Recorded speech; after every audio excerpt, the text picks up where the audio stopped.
Katika shughuli zangu za mtazamaji, karibu katika kipindi maalum ambacho kitaangazia namna NHIF na benki ya CRDB walivyoingia makubaliano ya kuwawezesha wakulima kujiunga na huduma za bima ya afya.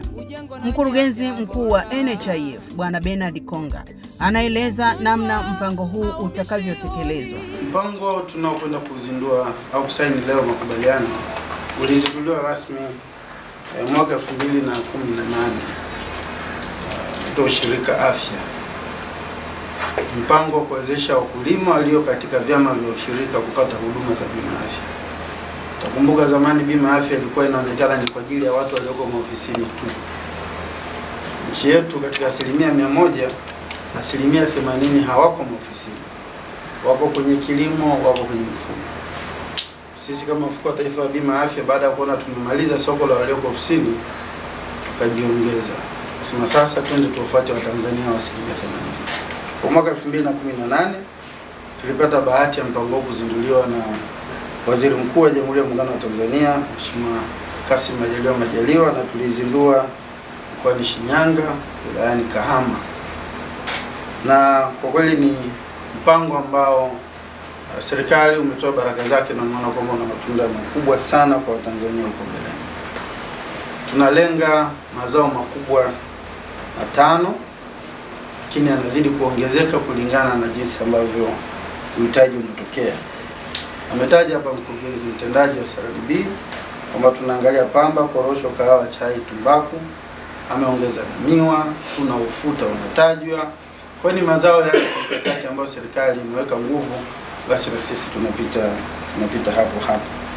Kwa hiyo tunaamini kwamba tunachoenda kukifanya leo kitakwenda kutembea kwenye mazao haya na kitaenda kuongeza tija kwenye mazao haya. Kwa nini tumeingia makubaliano na taasisi za kifedha kama CRDB?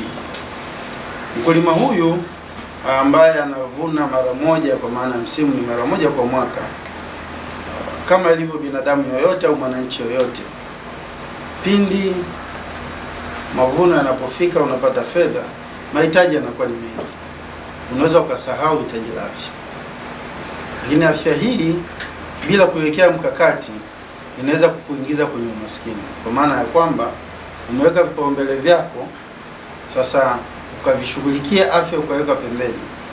Siku utakayoumwa utajikuta sasa unaanza kuuza hata kitu cha msingi kama shamba ili uweze kugharamia afya yako. Na hapo ndio dhana ya bima inapokuja. Weka utaratibu wa kujigharamia matibabu yako kabla ya kuugua.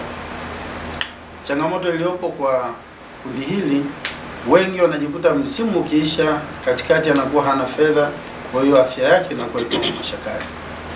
Kwa sasa tunakuja na mkakati huu na wenzetu wa CRDB ambao watawezesha kuwakatia au kuwapatia wakulima hawa kadi ya bima ya afya kabla hata msimu wa mazao wa mavuno. Kwa hiyo mwananchi huyu au mkulima huyu ana uhakika wa kupata huduma za afya hata kipindi ambacho hana fedha. Kipindi fedha yake ikirudi, basi atafanya utaratibu wa kurejesha. Na kubwa zaidi, maana mkurugenzi anasema sio mkopo, mkulima huyu ni kama anapewa advance ya fedha zake, sababu haina hata lipia riba yoyote. Hilo ndio kubwa zaidi kwenye mpango huu.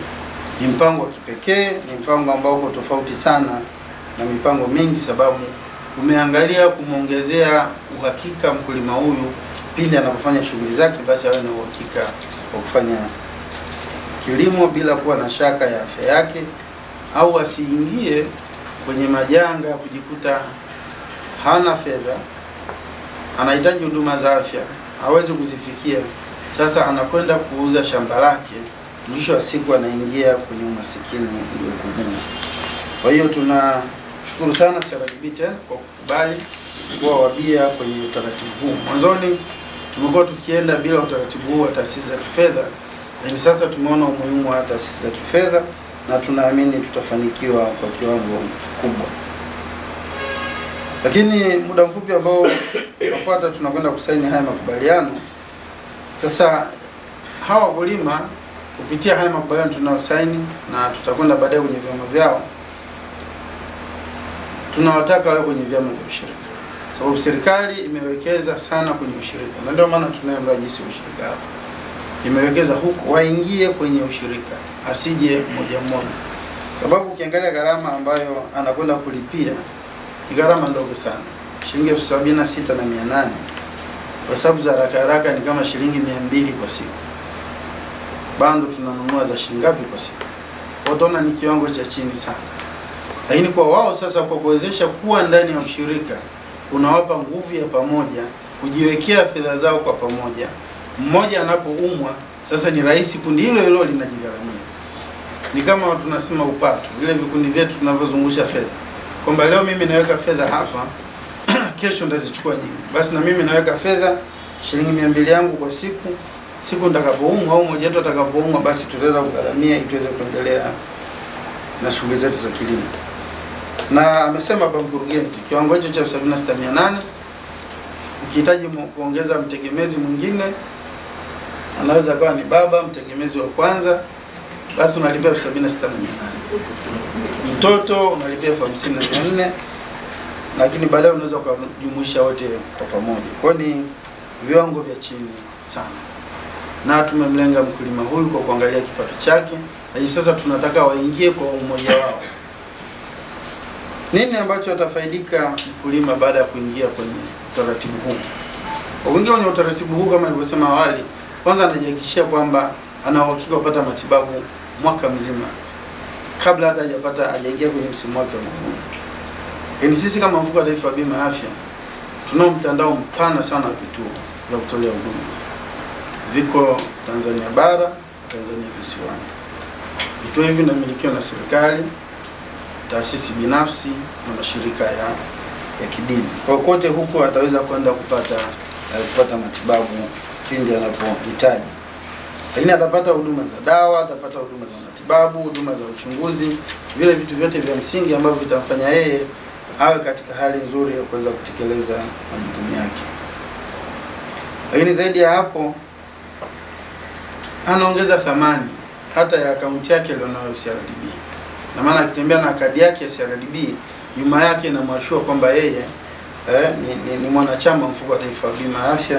Kwa hiyo inampa nguvu na ujasiri wa kutembea mbele akiwa kama Tanzania ambaye ana utaratibu ambao uko moja kwa moja kumwezesha yeye kupata matibabu. Kupitia utaratibu huu tunatarajia kupata Watanzania takribani 300,000 na zaidi. Ni kundi kubwa ambalo tumejiandaa sisi kama mfuko kuweza kulihudumia, na nikuhakikishie mkurugenzi mtendaji wa benki ya CRDB kwamba wanachama wako hawa au wadau wako hawa watapata huduma stahiki bila tatizo lolote. Hapa tumsikilize mkurugenzi mtendaji wa benki ya CRDB ambaye anaeleza namna wananchi watakavyofikiwa kupitia ushirikiano huo. Swala la kupata bima ya afya ni moja ya jambo la msingi. Kwa niseme ni katika kutekeleza kauli mbiu yetu ya kwamba benki inayosikiliza. Tukaona ni bora sasa tuungane na wenzetu wa mfuko wa bima ya afya NHIF, tuje na hili swala la ubunifu na ushirikiano. Kwa na imani jambo letu leo itakuwa ni chachu kwa wakulima, lakini chachu kwa Watanzania wengi, kwa maana kwamba watapata huduma nzuri ambayo nitaiongelea hivi karibuni. Na wengi tunafahamu, kama mmesikia speech nzuri ya Mheshimiwa Rais hivi karibuni, ameongea siku ya Mei Mosi akisema angependa kuona Watanzania wengi wanapata bima ya afya. Na shirika lenye kujitawanya lenye wanachama wengi nadhani ni shirika letu la bima ya afya NHIF. Kwa ni mdau muhimu. Kwa hiyo hii tunachofanya leo ni moja katika kutekeleza maono ya Mheshimiwa Rais, lakini kutekeleza masuala mengi ya wateja wetu ambao wamekuwa wakituambia, ili kuwapa huduma ya afya kwa karibu sana. Sasa tuna imani sisi ambao tunahudumia wateja wetu sio wakulima tu. Kwa tuna imani wateja wetu wanapokuwa na afya njema watakuwa na tija kubwa ya uzalishaji. Kwa tuna imani kwamba hata amana zao za kwenye benki zitakuwa, lakini hata mapato yao ya kawaida yataongezeka, na hata kama tumewakopesha bado watakuwa ni watu ambao wanalipa vizuri bima zao. Kwa hiyo kwa kutambua hili, kwa muda mrefu benki yetu imekuwa ikitafuta ni njia zipi zifanye kufikia, na tumekuwa na mchakato mrefu na wenzetu wa NHIF.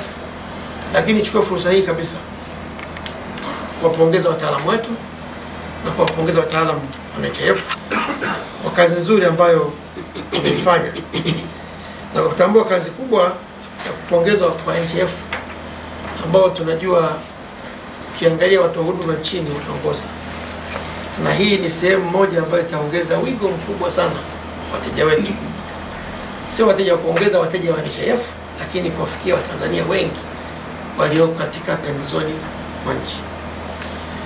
Kwa maana hiyo, pamoja na huduma zetu kwa tunazitoa kila mara, sisi tuna mfuko wetu, tuna taratibu zetu za CSR ambayo imekutumika kuwafikia wateja wetu, kutumia corporate social responsibility. Lakini maungano yetu ambayo tunafanya leo, tukiwa na karibu na mrajisi ambao ndio mdau mkuu wa vyama vya ushirika na AMCOS, na imani tutawafikia wengi zaidi. Mrajisi wa vyama vya ushirika Bwana Benson Ndiege alishuhudia makubaliano hayo na alikuwa na haya ya kusema. Ni vyema sasa wananchi wanaofanya zile shughuli zao ndogo ndogo waone thamani sasa ya kujiunga na vyama vya ushirika. Na hapa tumeongelea mazao, lakini ushirika sio mazao tu. Tunao wafugaji, tunao wavuvi, tunao wale wanao nyuki, wanao rina na kuzalisha asali. Tuko ushirika wa aina mbalimbali. Hapa kwa siku ya leo tutaanza na kusema kwamba tunaenda kwenye mazao ya kimkakati, lakini lengo letu ni kwamba wale wananchi ambao wako na shughuli zao ndogo ndogo waletwe pamoja, wafanye pamoja na waweze kupata hizi huduma kwa pamoja, kwa sababu kama alivyosema mkurugenzi wa NHIF, ni ngumu sana kwenda kumtafuta mkulima mmoja mmoja na kumpa bima, kwa sababu mwisho wa siku bima inahusu hela, utapataje ile hela yako? Sasa namna ya kuwasaidia hawa ni kuwaleta pamoja na kwenye mfumo ulio rasmi ili waweze kupata hizi huduma. Kwa hiyo tuwaombe sana wananchi waone umuhimu sasa wa kuwa kwenye vyama vyao vya ushirika. Kama huko kwenye tumbaku kule ulikuwa unauzia kwenye chama, lakini wewe sio mwanachama, ni muda mwafaka sasa ingia kwenye chama, kuwa mwanachama ili uweze kufaidika na hivi vitu. Lakini kama wewe nyie ni wavuvi, sasa undeni ushirika wenu ili muweze sasa kupata huduma zingine, sio tu kuuza, sio tu kuzalisha, lakini pia na bima ya afya na vitu vingine ambavyo tunaendelea kuviingiza kwenye ushirika. Ili vyama, ili wanachama waweze kupata hiyo huduma wakiwa kwenye ushirika, lazima chama chao kiweke mkakati wa namna gani watakavyokuwa wanarudisha zile hela. Na hii mara nyingi tunaingiza kwenye kitu tunachoita ukomo, tunasema kwenye bajeti yao, makisio, wanapoleta makisio yao. Kwa hiyo mimi nichukue nafasi hii kuwaelekeza sasa vyama vya ushirika kwamba sasa ni muda mwafaka kuongeza thamani ya wanachama wao kwa kuweka makisio ya afya kwenye bajeti zao.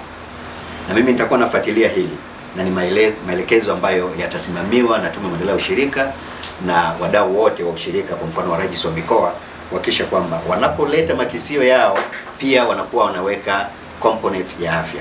Ni kweli hatutaanza kwa vyama vyote, tutachagua vyama ambavyo tutaanza navyo. Kwa hiyo vile ambavyo tutaanza navyo inaweza kuwa vile ambavyo sisi tumevi-earmark, lakini kuna vingine ambavyo tayari vimejiandaa tu vyenyewe, vitakuja tu na kutuambia sisi tuko tayari, tunaendelea. Kwa hiyo nichukue nafasi hii kusisitiza kwamba sasa vyama vya ushirika, viongozi wake waanze kuona umuhimu wa kuweka makisio ya afya kwa ajili ya kuongeza thamani ya ushiriki wa wanaushirika kwenye vyama vyao. Milango kwa wakulima walio ndani ya vyama vya ushirika imefunguliwa kwa wao kunufaika na fursa hii na hatimaye kuwa na uhakika wa kupata huduma za matibabu wakati wowote. Hadi kufikia hapa hatuna la ziada. Tukutane tena kipindi kijacho. Kwa heri.